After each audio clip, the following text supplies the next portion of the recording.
नमस्कार, स्वागत है आपका एबीपी न्यूज में। मैं अखिलेश आनंद हूं। द इनसाइड स्टोरी अब आप देखेंगे।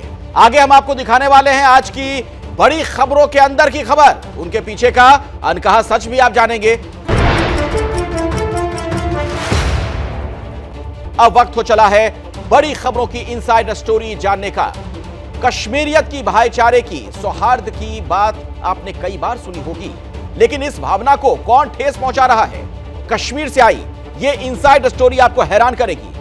महाराष्ट्र के राजनीतिक प्रयोग पर क्यों विपक्षी पार्टियों की गहरी नजर है, ये एक्सक्लूसिव पॉलिटिकल इनसाइड स्टोरी आपको आगे जरूर देखनी चाहिए। देश की 65 लोकसभा सीटों पर बीजेपी कौन सा एक नया प्रयोग कर रही है, इसकी इनसाइड स्टोरी भी हम आगे आपको बताने वाले हैं। और वो कौन है जो महाराष्ट्र में डिप्टी सीएम को बदनाम करना चाहता है?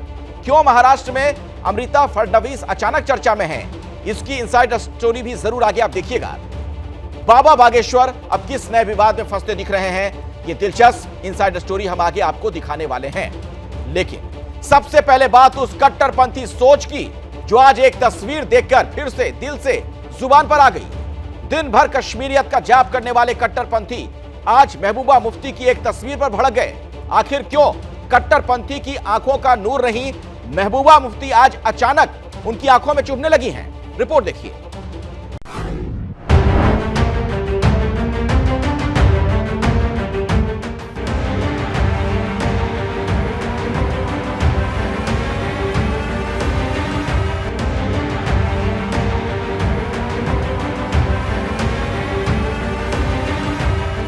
मंदिर में शीश नवाती, शिवलिंग पर जल चढ़ाती, मूर्तियों को निहारती।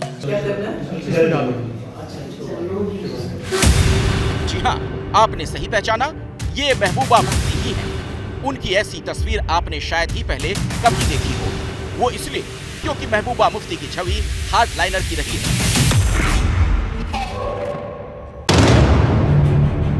लेकिन जम्मू कश्मीर के पुंछ के नवग्रह मंदिर में जाकर और शिवलिंग पर जल चढ़ाकर उन्होंने सभी को चौंका दिया। वरना इससे पहले तक तो महबूबा हिंदुत्व की राजनीति के खिलाफ जमकर बोलती रही हैं। तुमको मार देंगे मुसलमानों का। भाई आज तो प्राइम मिनिस्टर भी हिंदू है, आज तो प्रेसिडेंट भी हिंदू है, तो फिर भी हिंदू खतरे में है, तो क्या करोगे? ये कोई राष्ट्र नहीं बनाना चाहते हैं, ये बीजेपी राष्ट्र बनाना चाहते हैं। इसीलिए महबूबा मुफ्ती की पॉलिटिक्स का ये 360 डिग्री टर्न उलेमाओं को खटक गया। इत्तेहाद उलेमाए हिंद का तो पारा ऐसा चढ़ा, उन्होंने महबूबा मुफ्ती के इस कदम को गैर इस्लामी ठहरा दिया। महबूबा मुफ्ती हो या कोई आम मुसलमान हो, उसको अपने मज़हब की पूरी जानकारी है कि मज़हब इस्लाम क्या कहता है। मज़हब इस्लाम के अंदर इस तरीके का अमल जो है सही नहीं है, दुरुस्त नहीं है। उन्होंने जो अमल किया है वो सही नहीं है। महबूबा मुफ्ती अगर ख़ुद को सच्चा और पक्का मुसलमान समझती हैं तो उनको बेहतर मालूम होगा कि उनके इस कार्य करने से वो इस्लाम में रही हैं या इस्लाम से खारिज हो गई हैं। अब सवाल ये पैदा होता है, आखिर महबूबा मुफ्ती का हिंदू मंदिर में जाकर पूजा करना मौलानाओं को क्यों चुभ रहा है? आखिर किसी नेता का किसी दूसरे धर्म स्थल में जाना गैर मजहबी कैसे हो गया? बाढ़ मोदी जी ने सबको सिखा दिया कि सनातन किसको कहते, लोकतंत्र किसको कहते, ये सिखा दिया। इलेक्शन वगैरह सामने आते हैं तो वो इस प्रकार की बातें करना शुरू कर देते हैं। अगर सच में वो इस प्रकार से कर रहे हैं, भगवान उनको सद्बुद्धि दे और जम्मू कश्मीर के हित में काम करें, ना कि पाकिस्तान के समर्थन में। जाहिर है महबूबा मुफ्ती के मंदिर जाने और शिवलिंग पर जल चढ़ाने से कट्टरपंथियों के हमले तेज होने ही थे। वही कट्टरपंथ है जिसने कश्मीरियत को लहूलुहान किया।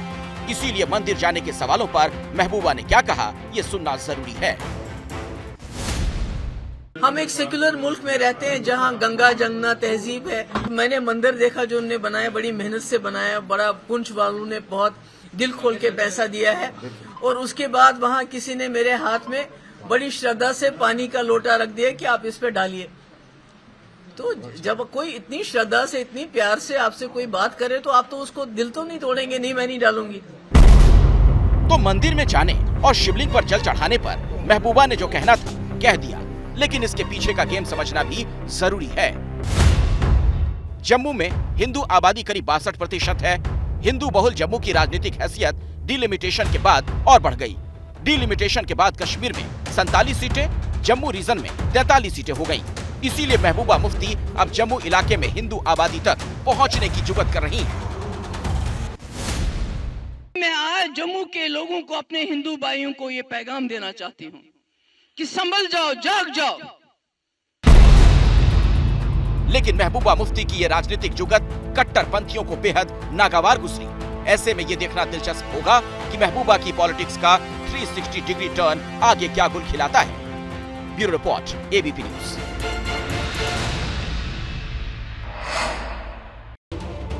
देखिए, राजनेता कुछ भी यूं नहीं करते, उसके पीछे कुछ ना कुछ कहानी तो होती है। अब इसकी इनसाइड स्टोरी क्या है समझते हैं। हमारे सहयोगी अजय बाचलू हमारे साथ जुड़ गए हैं। अजय, ये हृदय परिवर्तन कैसे हो गया महबूबा मुफ्ती का? देखिए अखिलेश, मैं इसे हृदय परिवर्तन नहीं कहूँगा, मैं इसे वोट की राजनीति कहूँगा, क्योंकि समझने वाली बात होगी कि जिस जगह पर महबूबा मुफ्ती ने शिवलिंग में पानी चढ़ाया है वो पुंछ ज़िला है, और पुंछ ज़िले के बाद वो राजौरी ज़िले गई हैं। तो ये जो दो ज़िले हैं ये मुस्लिम बहुल ज़िले हैं। पुंछ में मुस्लिम आबादी करीब 90% है और राजौरी में मुस्लिम आबादी करीब 70% है।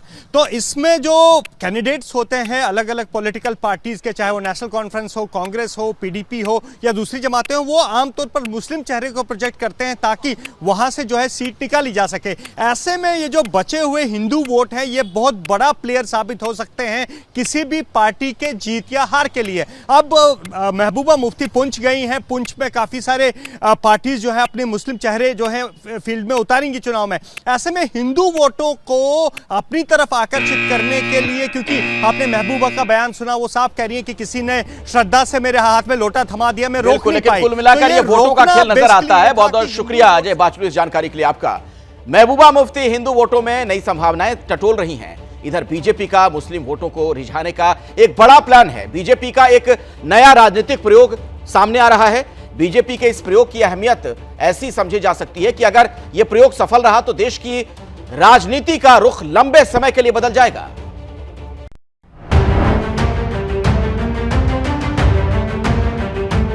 दाऊदी बोहरा समुदाय और मेरा रिश्ता कितना पुराना है ये शायद ही कोई ऐसा होगा जिसको पता न हो।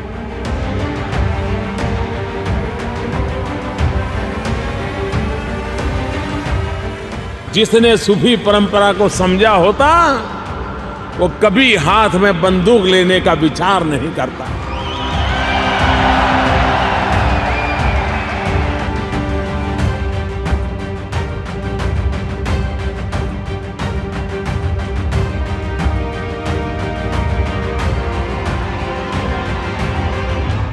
ये लोग हमेशा ही सिर्फ और सिर्फ मुस्लिम थे।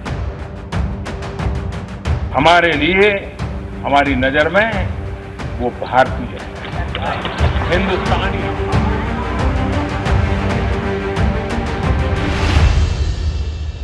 ये दिल से दिल जोड़ने की मुहिम है। पहले पसमानदा सम्मेलन, फिर सूफी संवाद महाअभियान और अब बीजेपी का नया प्रयोग। 2024 लोकसभा चुनाव से पहले बीजेपी अब उन वर्गों तक अपनी पहुंच बनाने की मुहिम में जुटी है जो वर्ग अब तक उससे दूर रहे हैं, और इसी मुहिम के तहत बीजेपी मोदी मित्र अभियान चला रही है। देश के सबसे बड़े अल्पसंख्यक तबके यानी मुसलमानों के बीच अपनी पहुंच मजबूत करने के लिए बीजेपी मोदी मित्र अभियान शुरू करेगी। ईद के बाद बीजेपी अल्पसंख्यक मोर्चा इस अभियान का आगाज करेगा। बीजेपी अल्पसंख्यक मोर्चा देश के 65 लोकसभा सीटों पर यह अभियान चलाएगा। इन लोकसभा सीटों पर 30% से ज्यादा मुस्लिम आबादी है। अभियान के तहत इन इलाकों में 5000 मुसलमानों को बीजेपी से जोड़ने का लक्ष्य रखा गया है। 3 तलाक खत्म करने और पसमानदा मुस्लिमों को उनका हक दिलाने जैसे कदमों के जरिए बीजेपी मुसलमानों के एक वर्ग में पैठ बना चुकी है। जो प्राइम मिनिस्टर मोदी है उन्होंने पूरे मुल्क के लिए और ख़ास तौर से माइनॉरिटीज़ के लिए बेशुमार ऐसे कदम उठाए हैं जिनकी सराहना की जानी चाहिए। हम जो हुकूमत है उसकी बहुत सराहते हैं और उनकी जो इस कोशिश है इसको हम कदर की निगाह से भी देखते हैं। एक नया भारत बनाने की जब से प्रक्रिया चली है तो निश्चय मैं समझता हूं कि अब तक के वो पहले प्रधानमंत्री हैं जिन्होंने हमारे दुख और हमारे दर्द की बात की। अब बीजेपी का टारगेट मुसलमानों के बीच अपना विस्तार करना है। इसके लिए बीजेपी यूपी की 13, पश्चिम बंगाल की 13, केरल में 6, असम में 6, जम्मू कश्मीर में 5, बिहार में 4, मध्य प्रदेश में 3, तेलंगाना में 2, हरियाणा में 2, महाराष्ट्र में 1 और लक्षद्वीप में 1 सीट पर फोकस कर रही है। इन सीटों पर मोदी मित्र अभियान के तहत मुसलमानों को जोड़ने की मुहिम है। दाऊदी बोहरा समुदाय और मेरा रिश्ता कितना पुराना है, ये शायद ही कोई ऐसा होगा जिसको पता न हो। मैं दुनिया में कहीं पर भी गया, वो प्यार यानी एक प्रकार से बरसता रहता है। मोदी मित्र अभियान के तहत बीजेपी का फोकस मुस्लिम समाज के doctor, engineer, social worker, journalist, professor, गैर राजनीतिक पृष्ठभूमि के लोगों को अपने साथ जोड़कर बीजेपी मोदी सरकार की नीतियों और अपने संदेश को बेहतर तरीके से मुसलमानों के बीच पहुंचाने की पहल कर रही है। कि कांग्रेस और उसकी नजर में ये लोग हमेशा ही सिर्फ और सिर्फ मुस्लिम थे। हमारे लिए, हमारी नजर में वो भारतीय है, हिंदुस्तानी है। यूपी में रामपुर जैसी मुस्लिम बहुल सीट पर बीजेपी ने जीत दर्ज कर बता दिया, अब वो मुसलमानों के लिए अछूत नहीं। अब मोदी मित्र अभियान इससे आगे की कोशिश है। Bureau report, ABP news.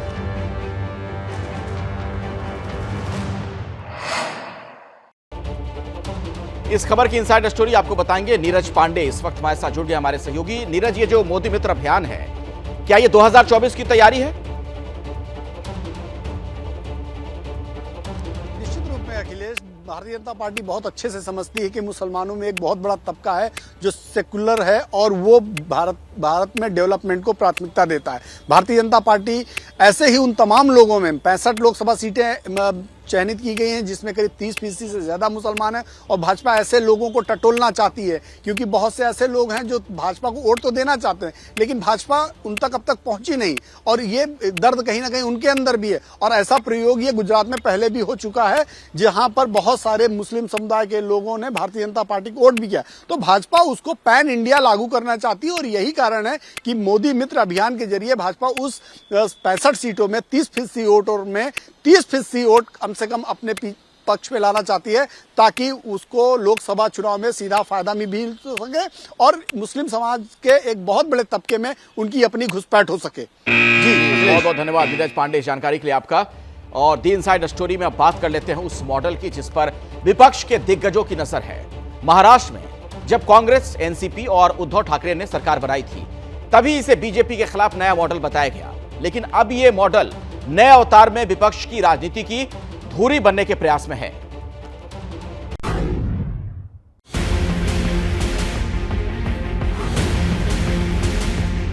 अब तो वो सोचते हैं जब तक मोदी जिंदा है उनकी दाल गलने वाली नहीं है। वो कह रहे हैं मोदी तेरी कब्र खुदेगी, लेकिन देश कह रहा है मोदी तेरा कमल खिलेगा। 2024 में मोदी को हराने का फॉर्मूला क्या होगा? महाराष्ट्र में बगावत के बाद सत्ता गंवाने वाले महाराष्ट्र विकास आघाड़ी के नेता इसी मंथन के लिए जुटे थे। इस महामंथन में कांग्रेस, एनसीपी और उद्धव ठाकरे की गुट वाली शिवसेना की मौजूदगी रही। इस बैठक में गठबंधन को एक्टिव करने के लिए 2 अप्रैल से जून तक पूरे महाराष्ट्र में जनसभा करने का फैसला हुआ। महाविकास आघाड़ी के नेता 10 रैलियां करेंगे। ये वो फैसला है जो महाविकास आघाड़ी के नेताओं ने मीडिया के सामने आकर बताया। सूत्रों के हवाले से जो खबर आ रही है वो बड़ी खबर है, लोकसभा सीटों के बंटवारे से जुड़ी हुई। सूत्रों के मुताबिक एमवीए की बैठक में महाराष्ट्र में गठबंधन के बीच 48 सीटों के बंटवारे का फॉर्मूला करीब करीब तय हो गया। सूत्र बताते हैं इस बंटवारे के मुताबिक महाराष्ट्र की 48 में से 21 सीटों पर उद्धव ठाकरे वाली शिवसेना, 19 सीटों पर एनसीपी और 8 सीटों पर कांग्रेस चुनाव लड़ेगी। यही नहीं, मुंबई की 6 में से 4 सीटों पर उद्धव गुट चुनाव लड़ेगा। मुंबई में एनसीपी और कांग्रेस को एक-एक सीट मिलेगी। हालांकि औपचारिक तौर पर कोई भी पार्टी इस सीट शेयरिंग फॉर्मूले को लेकर कुछ बोलने से बच रही है। कम सीटें मिलने से नाराज कांग्रेस तो कह रही है ऐसी कोई बात ही नहीं हुई।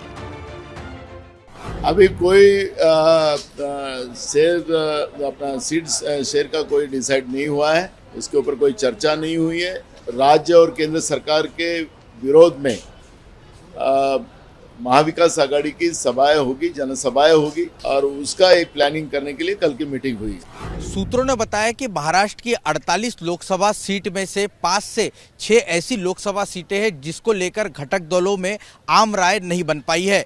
लेकिन एक बात साफ है कि महाराष्ट्र के इस मॉडल ने देश की विपक्षी दलों को एक रास्ता जरूर दिखाया है। सवाल उठ रहे हैं, क्या महाराष्ट्र मॉडल पर देश के दूसरे राज्यों में भी विपक्ष सीट शेयरिंग करेगा? क्या जहां कांग्रेस कमजोर है वहां वो गठबंधन में जूनियर पार्टनर बनेगी? इन सवालों के बीच बड़ा पेंच ये, क्या महाराष्ट्र की तरह दूसरी विपक्षी पार्टियां कांग्रेस के साथ आने को तैयार होंगी? क्योंकि पश्चिम बंगाल में टीएमसी अकेले चुनाव लड़ने की बात कह रही है। यूपी में अखिलेश यादव ने आरएलडी के साथ मिलकर चुनाव लड़ने का ऐलान किया। दिल्ली, पंजाब में आम आदमी पार्टी अकेले चुनाव लड़ेगी। तेलंगाना में केसीआर अकेले चुनाव लड़ेंगे। इसीलिए बीजेपी के खिलाफ विपक्ष का महाराष्ट्र मॉडल वाला फार्मूला क्या देश में चलेगा? इसे लेकर सवाल हैं। मुंबई से रौनक कुकड़े की रिपोर्ट।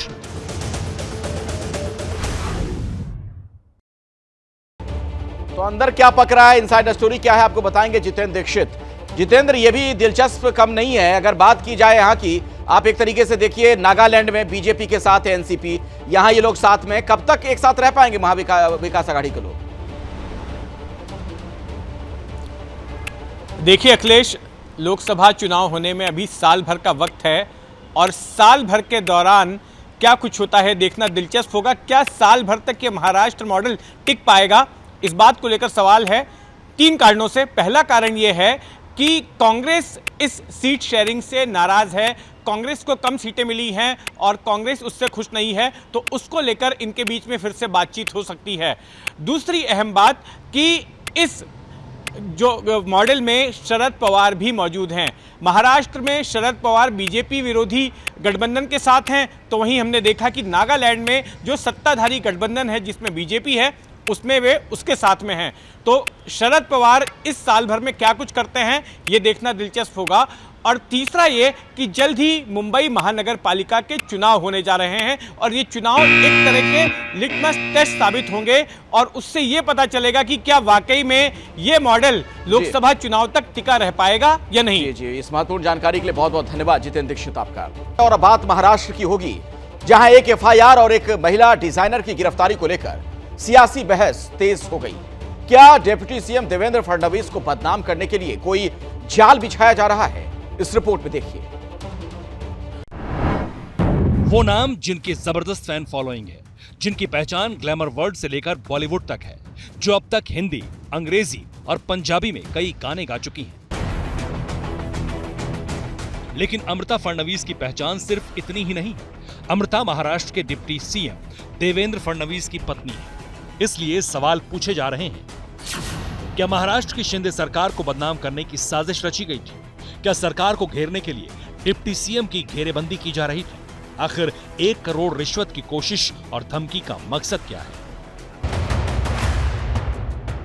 यह सवाल इसलिए क्योंकि महाराष्ट्र के डिप्टी सीएम देवेंद्र फडणवीस की पत्नी अमृता फडणवीस को ब्लैकमेल करने की कोशिश का एक सनसनीखेज मामला सामने आया है, जिसमें आरोपी बनाए गए हैं एक डिजाइनर अनिष्का और उसके पिता, और आरोप है रिश्वत देने की कोशिश, धमकी देने और साजिश रचने का।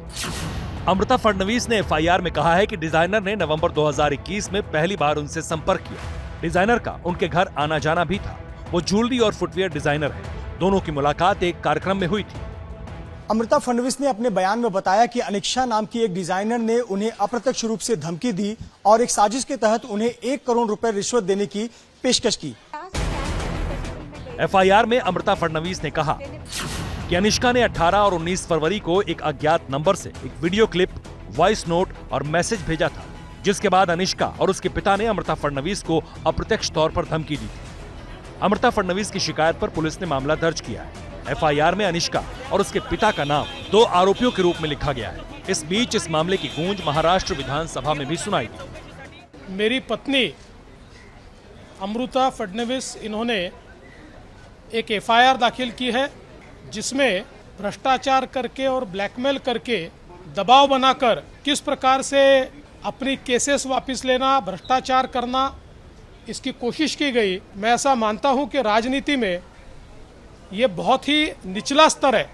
मैं किसी के ऊपर अभी आरोप नहीं करता, क्योंकि उस व्यक्ति ने ऐसे ऐसे लोगों के नाम लिए हैं, तो उसमें से कितनी चीज़ें सच है और कितनी झूठ है, ये सारी चीज़ें तफ्तीश के बाद ही ध्यान में आएगी।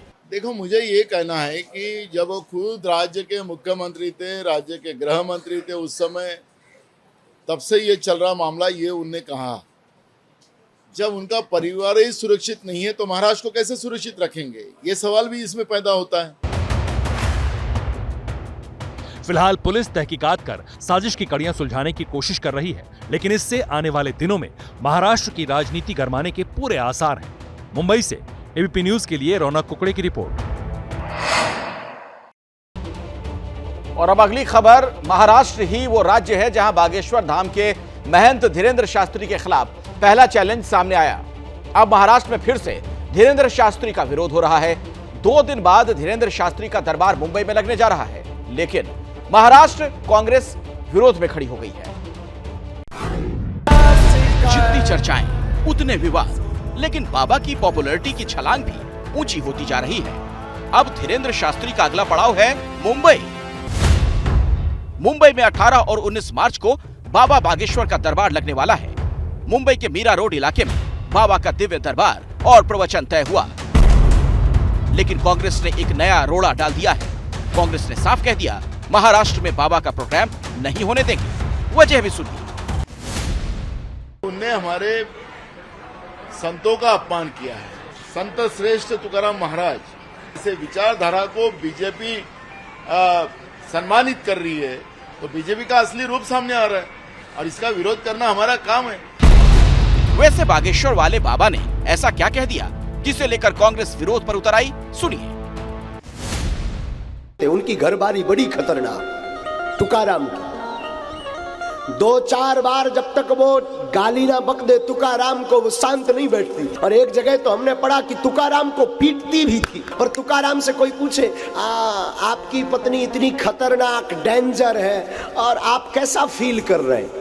तुकाराम कहते, कुशल है कि भगवान ने ऐसी बीवी दी। बीवी सुंदर होती, प्रेम से बातें करती, तो हम जो विट्ठल का भजन कर लेते वो नहीं कर पाते, उसके चक्कर में ही पड़े रहते।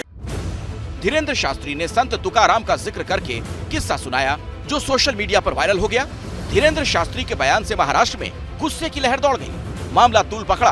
धीरेंद्र शास्त्री ने माफी मांग ली थी। आदमी के ऊपर ही अच्छा समय आता है और आदमी के ऊपर ही बुरा समय आता है। हम आपके ऊपर ही दोनों परिस्थितियां आती हैं।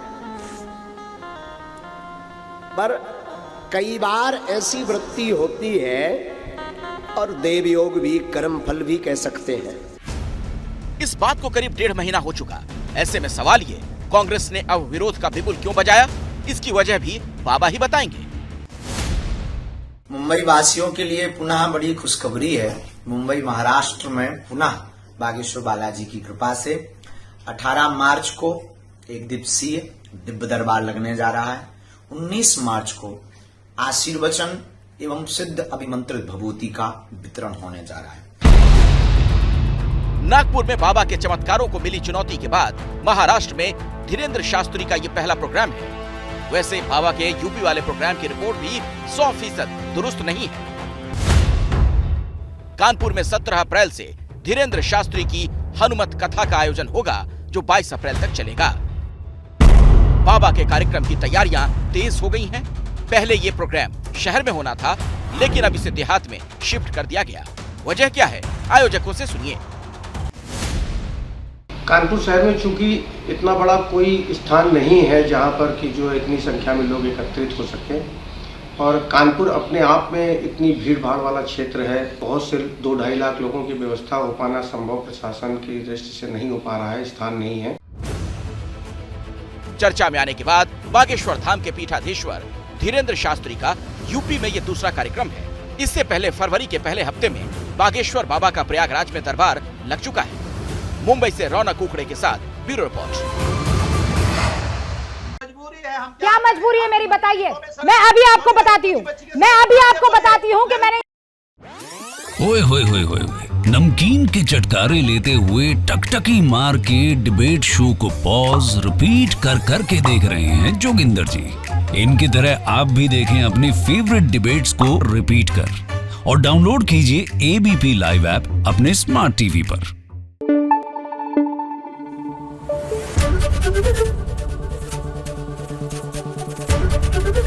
एबीपी न्यूज आपको रखे आगे।